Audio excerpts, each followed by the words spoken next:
Welcome back, everybody, to the Serie A Chronicles podcast. It's a new season. It's me, Nicky Bandini. It's Mina Rzouki, who I finally saw again for the first time all summer last week, but we've seen each other on the Zoom equivalent. I shouldn't plug it to Zoom. It's not even a Zoom platform we're using. Mina, I'm just blathering. How are you? I'm okay. How are you? Actually, I wasn't feeling so good. And then I heard news that Rabiot is probably going to go to Manchester United. In any horrible way I was feeling, just to keep it short, I just exhausted myself overly. And I don't know if anyone knows, but I'm exhausted and I'm needing to go to hospital all the time at the moment. But I felt so much better when I read Ramsey had terminated his contract. And then to hear Rabiot today, I can only tell you that my spirits are very, very high, Nicky. I just hope it goes through. I did. There was a great tweet I saw just before coming on here, and I'm afraid I can't credit it properly because I can't remember who it was. It was because it was someone I wasn't following before. But they'd put Manchester United signing Rabiot really would send a message. And that message is, we don't know what the F we're doing, which I thought was well put. I feel like, having been away all summer, I wanted to ask me, how your summer was. I know, you've just alluded to, you haven't been in top health recently, so maybe it's not the most fun conversation. But I think one thing that certainly we can say coming back to Serie A, Mina, is we are seeing some of your favourite pet hates, some of your favourite gripes with Juventus calmly moved out of the club. There's going to be no more Rabiot. There's going to be no more Aaron Ramsey. There's going to be no more Paulo Dybala, who we will get to because there's lots to say about him. And even rumours now, no more Alexandro. So presumably, Mina, you are ready for Juventus to go back and start winning the league again. This is all that was needed, right? Clear out the deadwood. I mean, honestly, I don't care if we finish in 8th as long as these players are not my team again. I care more about that than I actually care about winning. That's telling you something. Do you know what I mean? I mean, here's the thing, Paulo Dybala is a good player, right? So it would seem weird that I would, want him to leave. But because I never felt like it really worked out at Juventus. Not because we didn't see his talent, we just didn't see it on a consistent level.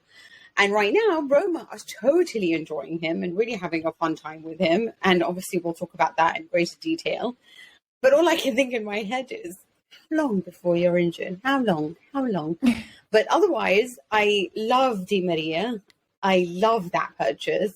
Pogba, I'm a little bit more wary of, just because, again, inconsistent and injuries. Pogba. But I'm really excited for the season. I just feel like this is honestly the first time that I can tell you I don't know who would win it. Whereas last year, I was confident of Inter again, and they just narrowly missed out. This season, I just don't know. I don't know who's going to be relegated. I don't know who's going to finish top 6. I don't know anything. Which, if you're paying to listen to me right now, I know you're probably wondering whether or not you can get a refund. But I can honestly tell you, I don't know, because this is probably the most open championship we've had this season, in a while. Yeah, it's fun to come back to. I think I even spoke about this, maybe even on this podcast, definitely spoke about it a couple of places. By the end of the last season, the season itself was really thrilling, but we had such a sort of intense 18 months of football, or 15 months. We had COVID interrupted the previous season, and then we got half a season jammed together with the Euros, jammed together with last season. And by the end of last season, I was definitely at a point of okay, I need a break. And I went away and had a lovely break this summer, which was nice. But then to come back from my little sort of trip I got to go to New York, which was very exciting. But to come back from that and to have the women's Euros, which has been amazing. And, even though I always say I pull more for Italy than England, I was pretty on with the Lionesses this summer. It was magical. And then to start, as you said, terrible. Oh God, they were really disappointing, Italy, actually, for the Euros. Maybe the less that about the better. But to come back to that and now straight into the Serie A season, I'm with you, Mina. I think it's a really, really exciting season in prospect, because we've already mentioned Juventus. I had to, because of the Rabiot story. I had to start there. But really, where should we be starting? Probably we should be starting with Milan, the reigning champions, who have not changed a lot, but they've brought in Charles, I'm going to say his name badly, like many of these names, Charles de Ketelaere, and that sort of little bit of extra youth injection to the attack. Are they ready to defend it again? Of course, they have said goodbye to Frank Kessie as the one player they've lost and haven't really replaced. Inter, meanwhile, who was so close last season, have not so far lost pieces from that defence. We've been hearing all summer. First it was Bastoni after Tottenham, then it was Skriniar after Tottenham. Neither of those has happened, but now PSG wants Skriniar. So far, they've kept the defence together. Yes, they've lost Perisic, but they've brought back Romelu Lukaku. We've got the big superstar who was the guy who was on all the murals, who was the man who won them the title. So Inter are looking sharp. Juventus clearing out some dead wood, making those moves. And then Roma. I know producer Simon is excited about seeing Paulo Dybala added to that attack with perhaps Pellegrini, Tammy Abraham, Zaniolo, and even this sort of persistent idea, and I know you're going to roll your eyes when I say this name, Mina, but Andrea Bellotti as an alternative as well. Mina, this is an exciting title race. Notice that I haven't mentioned Napoli because I think that's the one team I'm looking at in that top group that I just think categorically has gone backwards. I think the way that Aurelio Di Laurenti speaks means that I just don't even want to spend much time talking about him at the moment and that team. You know, I just feel like someone needs to muzzle that man. But yeah, Napoli have lost a lot of experience, and that experience wasn't even carrying them through when it mattered. So without that, I'm worried. Or maybe it could reinvigorate the side and it might just change mentalities. I don't know. We'll see about that. Maybe it's going to be a blessing in disguise to no longer have some of the old guard and have something new and fresh. But without Koulibaly, without Dries Mertens, without Lorenzo Insigne, probably soon without Fabian Ruiz. I don't know. It's going to be tough. But yeah, you're right. I mean, I think I can't decide. What really irritated me actually was reading Gazzetta today, because they were talking about how far Milan were in comparison to, I am paraphrasing, maybe exaggerating a little bit, but talking about how Milan are so much better at the moment than Inter and Juventus based on their friendlies. And they're judging basically like their game and their win, their 6-1 win over Vicenza, when, of course, then comparing that to Inter taking on Villarreal that reached the semi-finals of the Champions League and Juventus taking on Atletico Madrid. So they're not exactly the level of Vicenza at the moment. So obviously, Milan is going to look a lot better in those types of, friendlies. I think when we do look at the friendlies and how Italians have done so far, but, they never take them seriously. So I don't know how much to draw from that. It does look like there are some who get too excited about summer football. I'm sorry, watch football, enjoy the fact your team's back and you love it. But if you're watching your team beat anyone, I don't even care if it is Real Madrid and you're watching them beat them 3-0 in June and telling yourself that that's what's going to happen when the season starts, you are kidding yourself. I'm just being honest about it. Don't you remember when Atletico beat Real 8-2 or something, and then where did that end up? So I agree with you, but I do think that the four that you mentioned will probably be our top four: Juventus, Inter, Milan, Roma. Which of those teams are you most excited about watching? Just because, some of these teams have changed more than others. If you were the team that I don't know if it's just Juventus because of Juventus connection, but is there one of these teams you're I can't wait to see them play? Oh, I don't want to see Juventus play. I'm interested to see, God no, maybe without Rabiot, there's definitely a more of a bigger chance, but I hope Sandro leaves soon too. I'm really interested in watching De Ketelaere. I think that he is such a ridiculously good talent, and with Origi in there, and there are so many options. I wonder how their midfield will work, to be honest with you, but I'm interested to see them. I'm interested to see Inter as always, because I still believe that Simone Inzaghi plays one of the most beautiful styles of football, and I think that he's so fluid and capable of doing so much.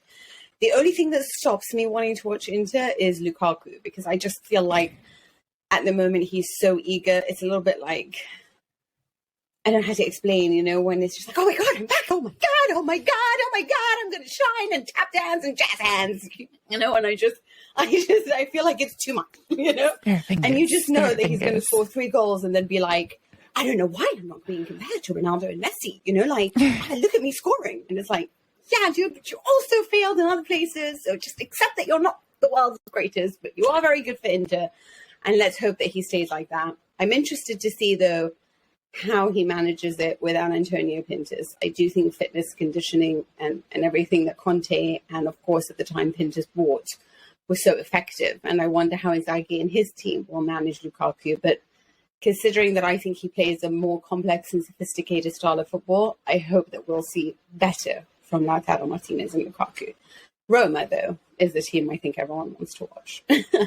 I think Tammy Abraham is my pick for top scorer of the season. I think that it's a team that's just filled with attacking brilliance. I worry about the defense, if I'm honest with you. But it's Jose Mourinho, so somehow I feel like they'll be okay in the back. I don't know. I'm interested to see, but it's a lot of money being spent. It's a project that actually is well managed, because a lot of these guys have come in for free. So it's very, very good business on their behalf. And I'm really well done, chapeau. I think you've highlighted the same clubs that I would have highlighted. I think it's so funny hearing, and I know you have your sort of feelings about Lukaku, and we've been back and forth on this player and his. And I was just thinking, you ever seen the movie Bring It On? And there's the coach who comes in for the cheerleading team. It's all spirit fingers. That's what I was thinking when you're doing your jazz hands. I was like, spirit fingers. These are spirit fingers. Every now and then on this podcast, you just get a 90s movies reference. You just do. Or maybe that's early 2000s. Anyway, it doesn't matter. Oh, was it? But I'm the opposite of you. I'm the opposite of you. That Lukaku is the reason that I probably would have Inter at the top of this list. And I'll tell you why, Mina. The reason I'm excited to see Inter with Lukaku, we've seen Lukaku at Inter before, right? We've seen him score lots of goals. I'm not just sort of interested in, is he going to do what he did last time? What I'm interested in is Simone Inzaghi had half a preseason with Lukaku, where they were both just saying how much they were interested in working together. How Lukaku's saying, I think Inzaghi understands me, thinks he's going to get the most out of me, thinks that this system is going to suit me. Inzaghi saying Lukaku wants to stay. We've talked about it. It's all ready to go. Inzaghi had that taken from him last summer. He was halfway through the summer and planning this thing, and he had this taken away from him. I want to see it now. It's happened early enough in the summer. They've had time to reconnect. They've had time to put it together. I want to see what this Inter team was supposed to look like last season. So I'm hyped for that. I'm excited about it. But I'm also excited about Roma. And I definitely have this sort of thought in my head that this is going to be just such a disappointment, because there's been so many Mourinho moments in the last sort of decade which have been disappointments. But Dybala, who has been such a sort of particular, let's go for that word, character in his, I don't want to leave Juventus, even though times haven't been going that well. I don't want to go to Tottenham. I don't want to go to Manchester United.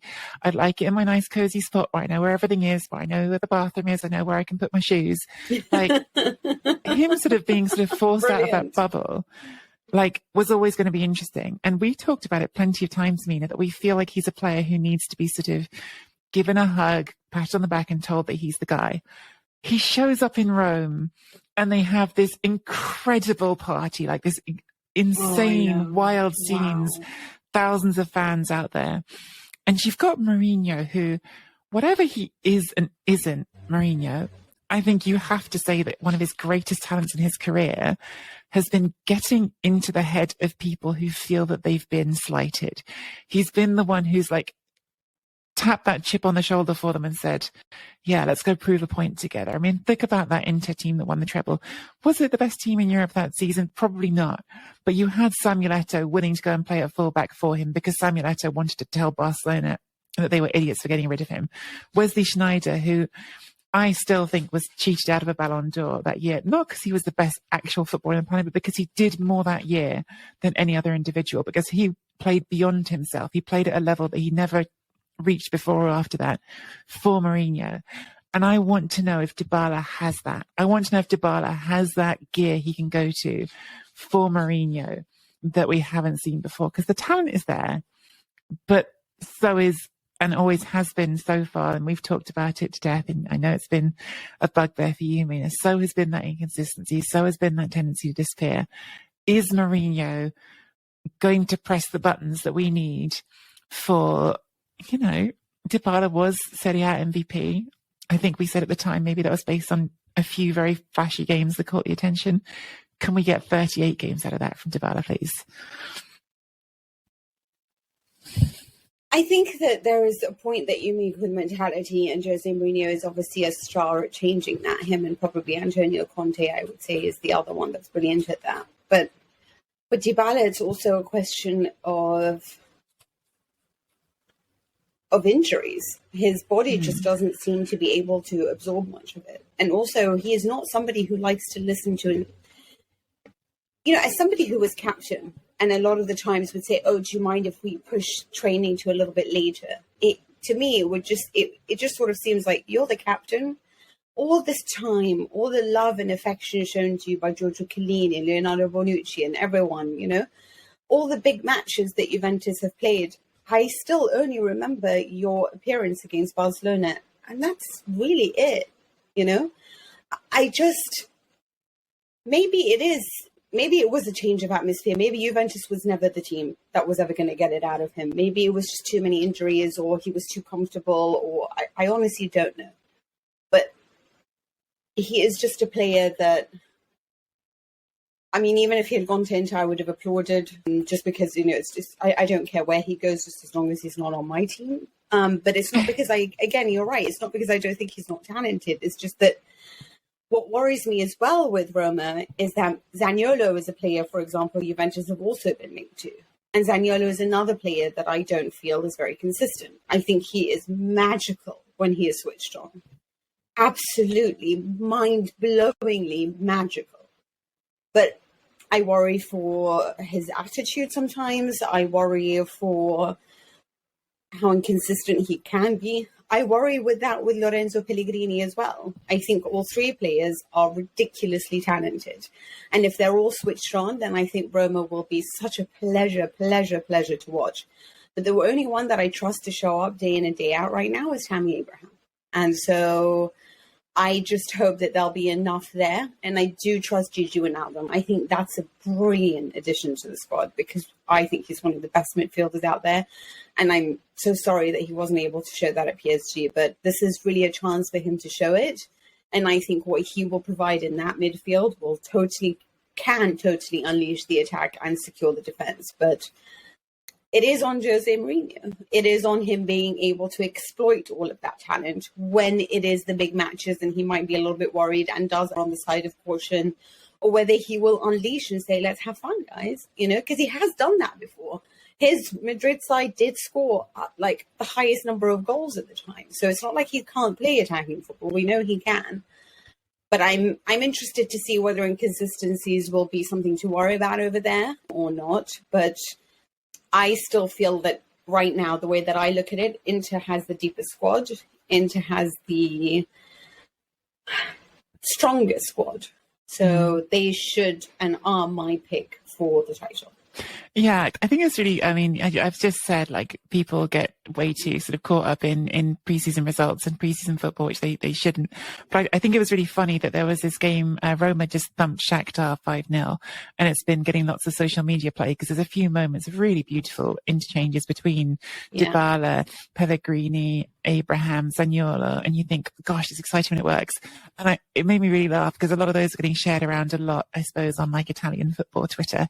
And then Max Rushton, who I work with on the Guardian Football podcast, shared another clip, which was just Dybala taking a corner that just go straight out for a goal kick. So, there's always, when you sort of sit and watch things on social media, buyer beware, there's always more to the story than you think going on. And, it's going to matter who hits the ground running first as well. I think what's, exciting, just to finish that thought on Roma, what's exciting with Roma is that the atmosphere is excited right now. The reason I want to watch Roma is because everyone in Rome is pumped for it. And so you want to see, is this worth the hype? Is this worth it? And we'll find out really soon. If we're going to talk about favorites. I was jealous of Dybala. I would have loved to have been Dybala. Just the what they did there, it gave me goosebumps, Mm-hmm. And I thought, gosh, how lovely for you to have experienced this. How lovely of a club to do this, It kind of makes you think, if it's possible to switch allegiances, but you like my producer's like, Simon's come on. but unfortunately it's not. But I probably will watch them a hell of a lot more than I'm going to watch my Juve. So what about the other teams that might interest you or disappoint you? Yeah, well, I feel like I should give a title prediction because you did, Mina. And I'm really struggling even as I'm saying it. I'm like, oh, I think if I have to pick, I think it might be Inter with you, but I think it's really tight with Milan. The Kessié thing is what bothers me with Milan. Yeah, it is tight. I just think that is a meaningful loss. But you've still got Tonali and Bennacer. It's not like it's suddenly bad. Kessié, and also the one other thing that Milan that's bugging me is there still isn't really an alternative to Giroud. Sure, Rebic can do it. Maybe De Ketelaere will play some games in the sort of full number 9 spot, but he's not really a number 9. He's number 10. So that is bugging me a little bit with them. Whereas Origi? Yeah. I guess. But again, not really. I don't like the idea of Rafael Leao up front with De Ketelaere behind him. I like Leao out on the wide, on the wing.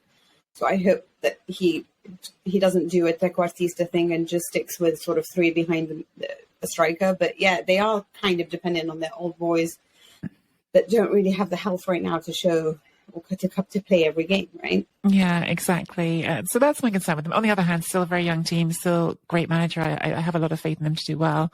Juventus, I think if everyone has started the season healthy, I might have put them in conversation, but no Pogba, it looks like, for a little while. Sure, say goodbye to Rabiot and you feel good about that. Say goodbye to Ramsey, feel good about that. But who's starting in midfield?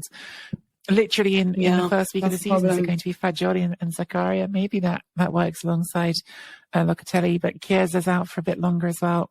I'm not convinced about that being good enough to win the title. Top 4 for sure. And that's why, I guess, because there's uncertainty about all these teams, it's why I think for me it's probably Inter as my actual pick and then Roma as my dark horse. Now last season Napoli were my dark horse and they didn't win it, so I'm not saying that necessarily. How can anyone ever choose Napoli for anything? Napoli were my dark horse last season and they had some good weeks. But outside of that group, I suppose the other thing to say about Juventus, no more Chiellini, but Bremer, I'm interested to see how he's going to set in because he was so good at Torino last season. Of course, that's exciting. And Kostic is about to arrive any day now. That's a great addition, I think. Yeah. Just because also he's Serbian, plays with Vlahovic for the national team, that should sort of fortify that connection between the two. And I just think that having that and having Di Maria, it is about the midfield. I wonder if what Allegri could do is sort of utilize what Liverpool do with their midfield and sort of just make them there to secure everything rather than really add much to the attack, you know. So I'm interested to see, but I think Allegri's, this is a real test for him. If you are as good as you are, I understand last season, and I still think that he hasn't been given everything he needs right now. But I do think he needs to produce something better than what we saw last season. And I think that his rep is on the line right now. Yeah, I think this is a huge season for Allegri. I really agree with you. I think when he came back, there was such an expectation of all right, I think unlike last season, where perhaps I felt like it was going to be a really sort of intense group around the top 4, I see an intense title race this season. Do I think there's going to be as much pressure on the top 4 as before? I'm not sure, because Atalanta have had a quiet summer. I mean, they haven't sold pieces so far, or at least not particularly big pieces. So that's, I guess... They sold Pessina. Well, and that was going to lead me on to one of the clubs I am interested to see. I'm not going to put them in the category of teams that I think are going to go somewhere. But for sure, always all the newly promoted teams are interesting, but especially this season, there's a little bit of extra interest around Monza because of the story of Berlusconi and Galliani and bringing things together and some interesting young players there and going out and signing players. I mean, it's a bit of a sort of odd set of players that they've bought. A lot of the players that they have signed. I'm sort of okay, right, you've signed some Serie A names that catch the eye because they're Serie A names, but am I excited for Ranocchia to be at Monza? Well, I mean, I wasn't excited for Ranocchia at Inter. I'm not suddenly thinking he's become a top level football, but I mean, of course, different expectations, different ideas for what you're trying to achieve this season. But for sure, signing Pessina, signing Stefano Sensi is a really interesting one as well. I know we've been sort of so high on him when he's been healthy. The idea of him being there, it's hard not to be intrigued by the project at Monza. Whether or not I think they're going to be brilliant, different question. But of the three teams that have come up, probably the ones doing the most interesting moves in terms of signing players you think might keep them up. I'm still slightly skeptical that any of these newly promoted teams is going to stay up. But they're definitely a team I'm interested in. I'm interested in Fiorentina, just because that was a team that I think was already moving in like a really interesting, positive direction. Luka Jovic, is that someone who can have a career rebirth, still, not old at all, and I think sort of has had this sort of great sort of crash from the high expectations of being at the beginning of his 20s, but still is only in his mid-20s. So I think there's a couple of clubs that I'm sort of keen to keep an eye on outside of the title race. Is that, you want to come back on okay.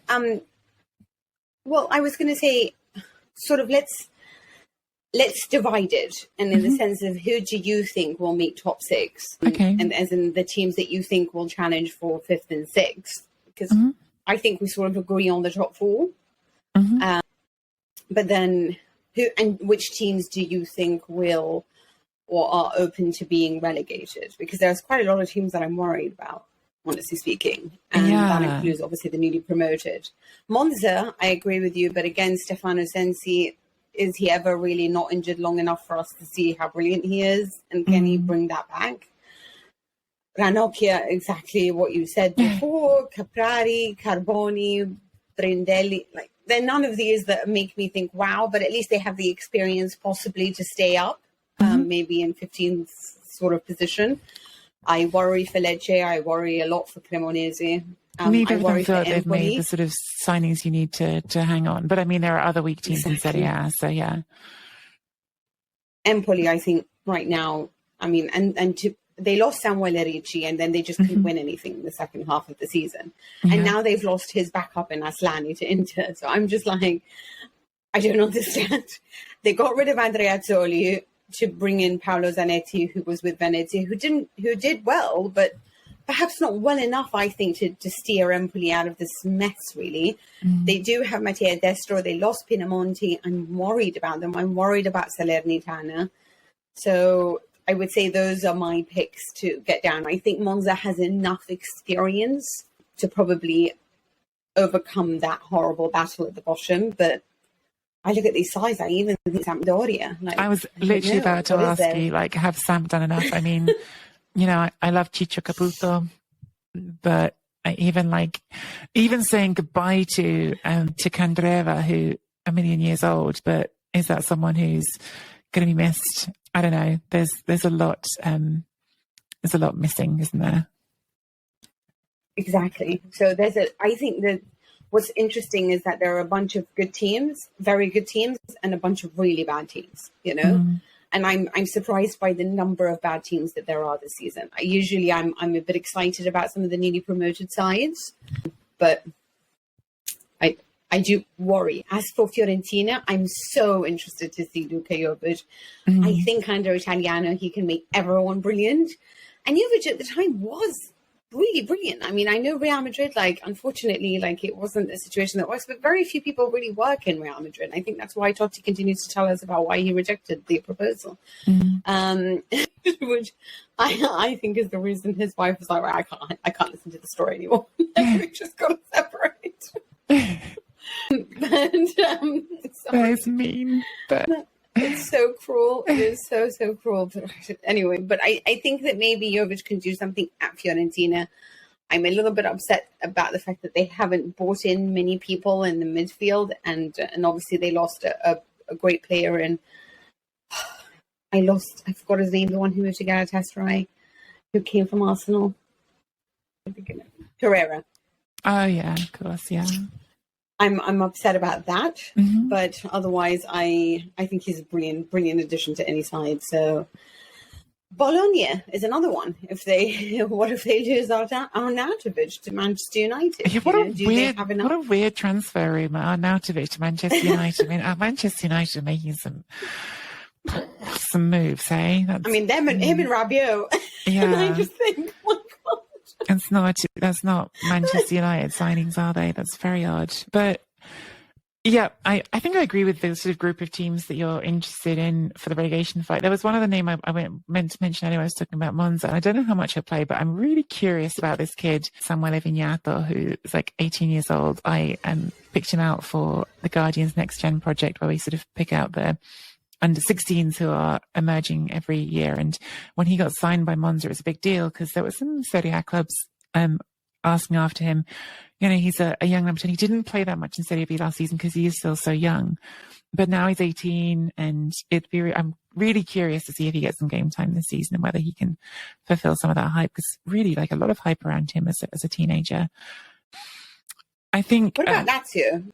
So I guess to move on to the actual like top six conversation, which is I guess where this starts.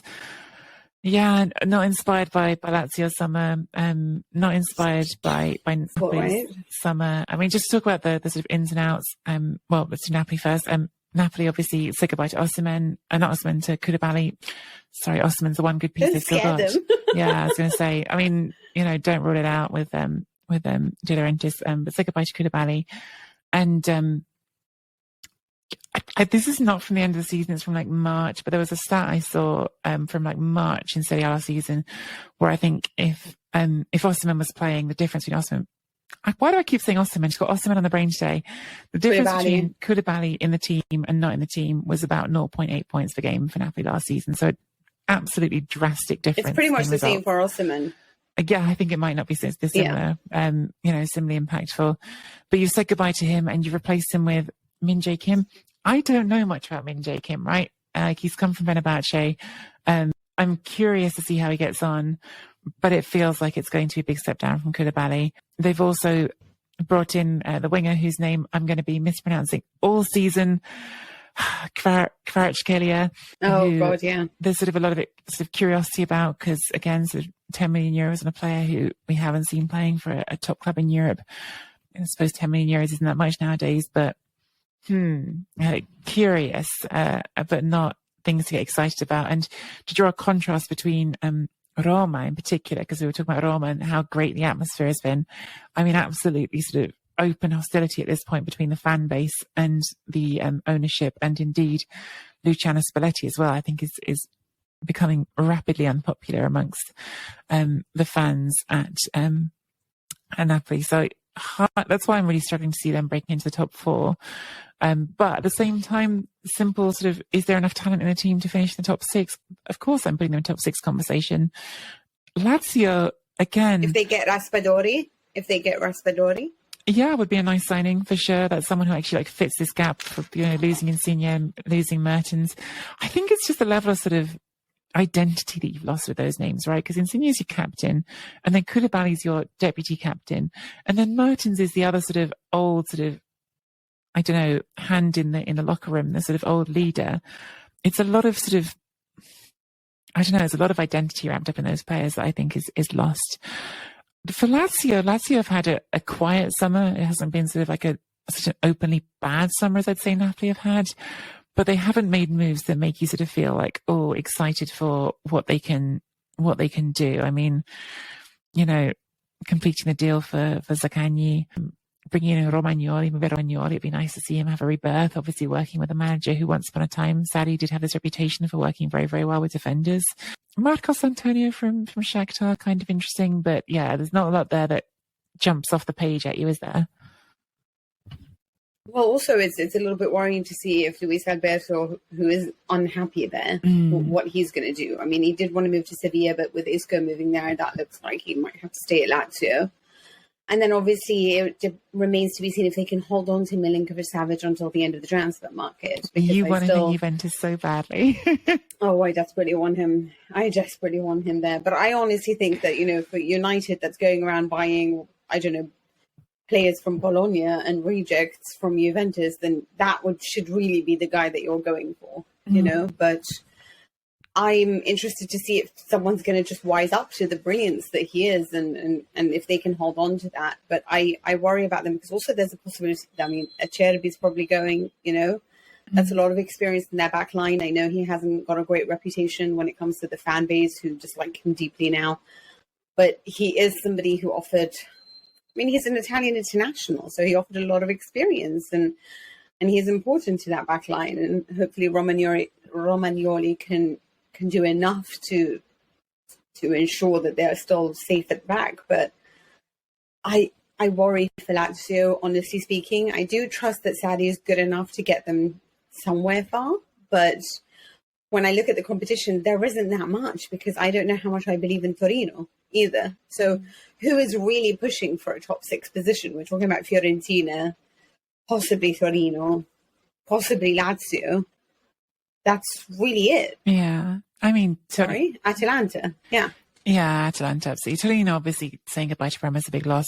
Berlotti feels like less of one just because he was injured so much last season. But yeah, these are big names to move on from.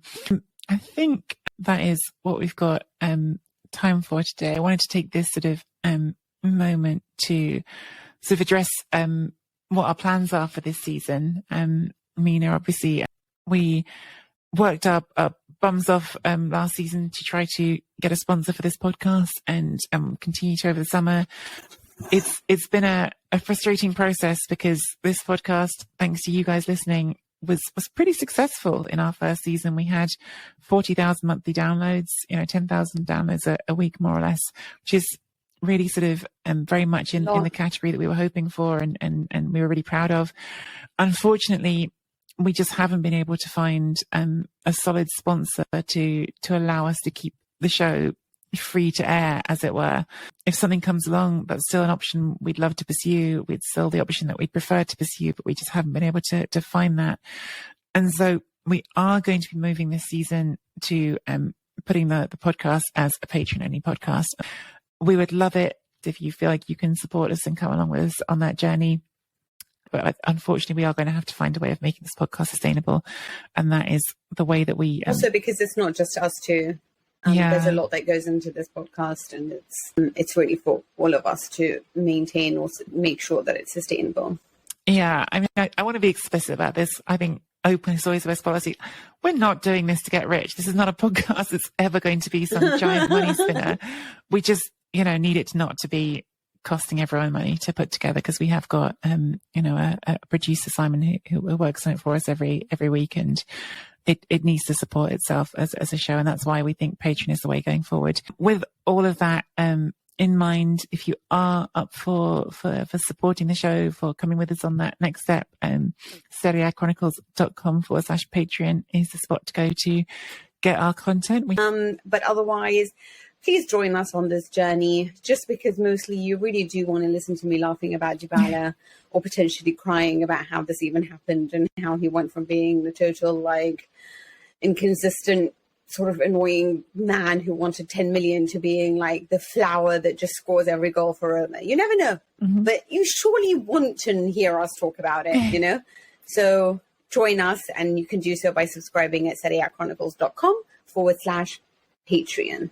You can also leave us a one-time tip via Ko-fi. Links to both of those on our website, which is SerieAChronicles.com.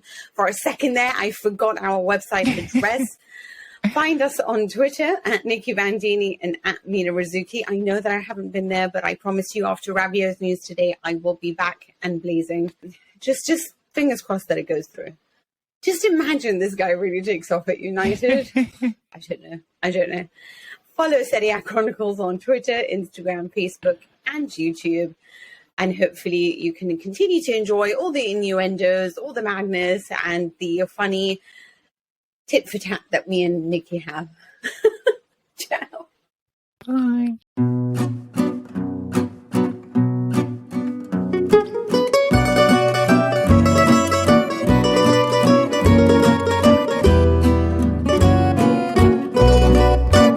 Serie A Chronicles is a Serie A Chronicles production.